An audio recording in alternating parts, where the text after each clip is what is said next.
Good morning students, welcome again in the class of science. As you know, in the last class we were discussing about the FS concept, and the concept is mole concept. Important topic of the chemistry part. Actually, mole concept is the number of moles which is determined by the help of ions which are present in a given substance. किसी given substance में जो ions present हैं, उन ions का जो atomic mass है वो मोल के नंबर को बताता है। वापस सुनिएगा, मान लीजिए हमारे पास कोई कंपाउंड है HCl। अब इस HCl में जो आयंस हैं, दो आयन यहाँ पे आपको दिख रहे हैं, एक बनेगा H+ आयन और दूसरा वाला होगा Cl- आयन। तो ये जो दोनों आयन यहाँ पे होंगे, इन दोनों आयंस का यानी इस कंपाउंड का जो मास होगा, उस मास को ही हम मोल कहेंगे। और वो मोल आपका किस में आएगा? नंबर्स में आएगा। यानी जो मोल है वो किसी कंपाउंड की नंबर में ऐसी क्वांटिटी है जो कि उसके एलिमेंट्स के एटॉमिक मास के इक्वल होती है। यानी मोल किसी कंपाउंड के नंबर्स की क्वांटिटी है जो कि उस कंपाउंड में प्रेजेंट एलिमेंट्स के एटॉमिक मास के इक्वल होती है। इसके का फॉर्मूला हमने लिया था, देखा था हमने कि किस तरह से यहाँ फॉर्मूला बनेगा। देखिए एक बार फिर से, number of moles is equal to mass जो कि गिवन होगा अपॉन मोलर मास।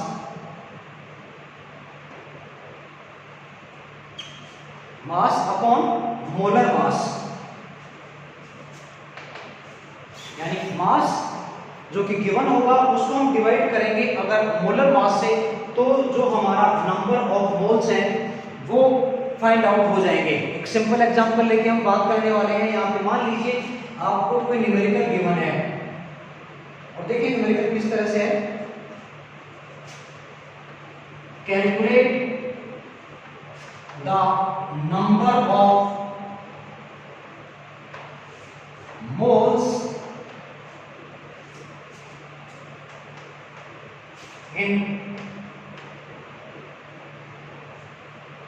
32 ग्राम ऑक्सीजन एटम। देखिएगा यहाँ ऑक्सीजन एटम की बात हो रही है। Calculate the number of moles in 32 gram oxygen atom. देखिए बात वही है, यानी कंपाउंड जो हम बात कर रहे हैं, कंपाउंड का जो एटॉमिक मास होगा वो उसके नंबर के इक्वल होगा जो उसके मोल्स को बताएगा। अब इसको अपन सोल्व करेंगे। अगर देखिएगा ध्यान से, ये तो हमारा हो गया था फॉर्मूला।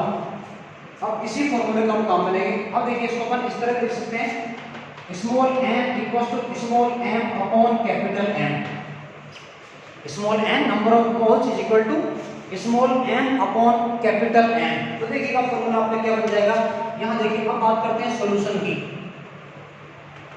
फॉर्मूला काम में लेकर यहाँ पे ये वाला सबसे पहले अपन लिखेंगे गिवन क्या है। गिवन आपको है small m equals to 32 gram capital M। देखिए कैपिटल M क्या होगा? Molar mass. यहाँ पे ऑक्सीजन एटम की बात हो रही है, तो एक ऑक्सीजन का एटॉमिक नंबर होता है 8, तो इसका एटॉमिक मास क्या बनेगा? 16। तो 16 AMU इसका हो जाएगा मोलर मास। अब आपके लिए आसान हो गया न्यूमेरिकल कर पाना। तो देखिएगा अब n इक्वल्स टू क्या हो जाएगा आपका? n equals to small m 32 upon capital M हो गया 16, तो आपका आंसर आ गया 2 मोल्स। तो इस तरह हम जो है नंबर ऑफ मोल्स को कैलकुलेट कर सकते हैं। तो ये आपका हो गया मोल कॉन्सेप्ट। इसमें एक और फॉर्मूला हम काम में ले सकते हैं, और फॉर्मूला आपका बनता है n equals to capital N upon N0। देखिएगा N0 जो है वो एवोगैड्रो नंबर होता है। फॉर्मूला आपका एक और है यहाँ मोल्स को कैलकुलेट करने का। स्मॉल m यहाँ पे है नंबर ऑफ पार्टिकल्स। जिस तरह से मास गिवन होता है उसी तरह से नंबर ऑफ पार्टिकल्स भी गिवन होगा। हम क्वेश्चंस भी करेंगे जो हमारी टेक्स्ट बुक के अंदर न्यूमेरिकल्स हैं वो मैं आपको सॉल्व कराऊंगा। उसमें से फिर आपको काफ़ी सारी चीज़ें क्लियर हो जाएंगी। तो कैपिटल एन यहाँ पे है नंबर ऑफ पार्टिकल जो कि गिवन होगा, और एन जीरो यहाँ पे है एवोगैड्रो नंबर।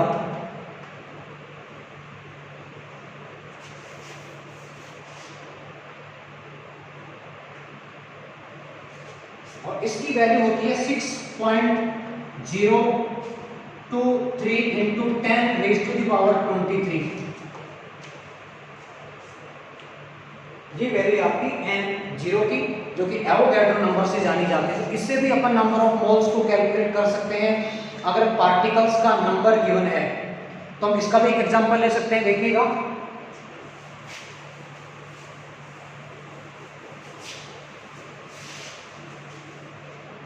मान लीजिए आपको कैपिटल एन गिवन है, capital N is equal to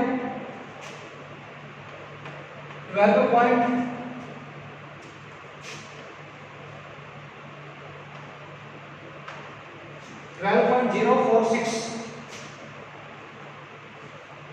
ये n की वैल्यू आपको गिवन है, n जीरो हमारे पास है 6.023 इंटू 10⁻23। और मान लीजिए यहाँ पे भी दे रखा है 10⁻23। थोड़ा सा इजी कर लेते हैं और देखिए n की वैल्यू आप कैसे निकालेंगे। आसान हो गया, ये हो जाएगा 12.046 इंटू 10⁻23 अपॉन 6.023 इंटू 10⁻23। देखिए एक बार वैल्यू आपको गिवन है, n की वैल्यू गिवन है, n जीरो की वैल्यू आपको पता ही है, एवोगैड्रो नंबर है। अब आपका क्वेश्चन थोड़ा सा आसान हो गया है, 10⁻23 से कैंसिल हो गया, तो ये आपको हो जाएगा 2। यहाँ नंबर ऑफ मोल्स आपके आगे हैं 2। तो देखिए जितना आपको मुश्किल लग रहा होगा उतना है नहीं। जब आप प्रैक्टिस करने बैठेंगे तो डेफिनेटली ये चीजें जो आपको टफ लग रही, टफ नहीं है, टफ तो इनको नहीं कह सकते अपन, क्योंकि प्रैक्टिस अगर आप करेंगे तो डेफिनेटली ये चीजें आपके लिए इजी हो जाएंगी। तो ये था मोल कॉन्सेप्ट, मोलिकुलर मास की बात हमने कर ही थी। अब एक यहाँ पे लो आता है जो कि काफी इंपॉर्टेंट है, हायर क्लासेस के लिए भी आपको वो हेल्प करेगा। लो है the law of mass conservation, the law of mass conservation.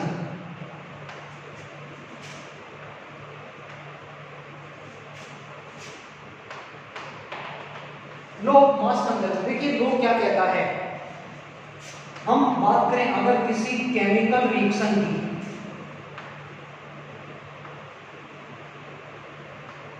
किसी केमिकल रिएक्शन की अगर हम बात करें तो देखिए वहां पे क्या होगा। केमिकल रिएक्शन में दो तरह के सब्सटेंस होते हैं, एक जो सबसे पहले पार्टिसिपेट करेंगे, जैसे कि हम बात करें CO2 प्लस H2O, तो यहाँ पे देखिए क्या बनेगा H2CO3। हम इस लो की बात करने जा रहे हैं, एग्जांपल के साथ अपन इसको समझेंगे।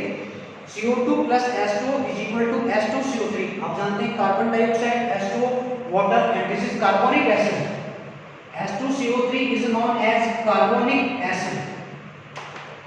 तो देखिए क्या होगा, ये दोनों जो रिएक्टेंट हैं जब कंबाइन होंगे तो यहाँ पे ये एक प्रोडक्ट बनेगा।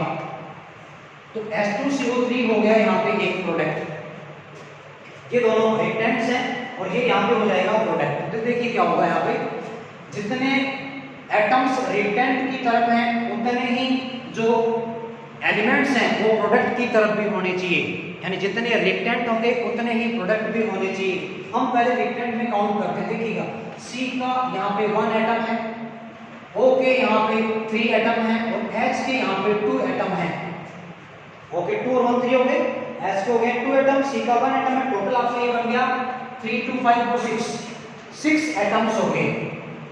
सेम टू सेम आपके इधर भी होने चाहिए। देखिएगा H के हो रहे हैं यहाँ पे 2 एटम, C की हो रहे हैं 1 एटम, O के हैं 3 एटम, टोटल यहाँ पे हो गया आपका 6 एटम्स। यानी कि क्या होगा आपका, ये हो गया आपका LHS, mathematical left hand side is equal to RHS।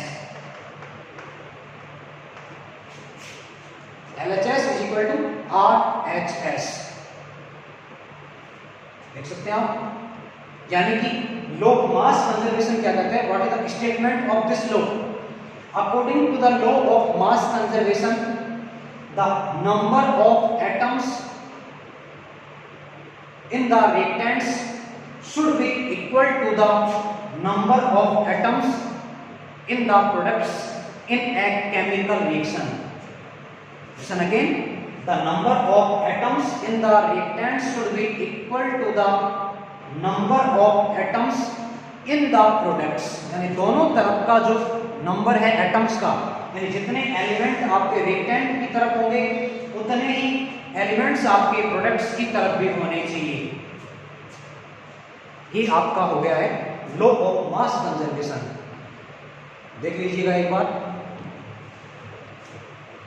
Okay, अब अगला टॉपिक आता है हमारा आयंस का। Ion, what is an ion? तो देखिएगा सिंपल डेफिनेशन की बात करें, एक charged body is known as an ion. A charged body is known as an ion, यानी किसी बॉडी पे अगर चार्ज आ गया है तो उसको हम कहते हैं आयन। टाइप्स की बात करते हैं, टाइप्स ऑफ आयंस।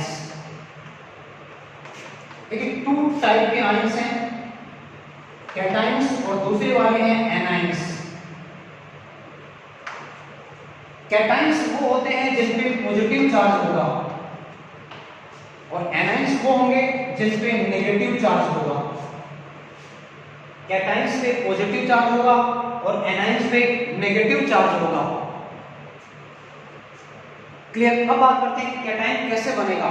अगर कोई एटम इलेक्ट्रॉन लूज करेगा तो वहां कैटायन बनेगा, और अगर कोई एलिमेंट इलेक्ट्रॉन गेन करेगा तो वहां एनायन बनेगा। जैसे एग्जांपल की हम बात करें, देखिएगा Na कन्वर्ट होगा Na+ में, इसका मतलब इलेक्ट्रॉन यहाँ लूज होगा, इलेक्ट्रॉन बाहर निकल रहा है। इसी तरह से हम बात करें, अगर Cl ने इलेक्ट्रॉन गेन किया तो ये Cl- बनेगा, यानी Na+ आपका हो गया है कैटायन, क्योंकि इलेक्ट्रॉन बाहर निकल रहे हैं, आप देख पा रहे हैं।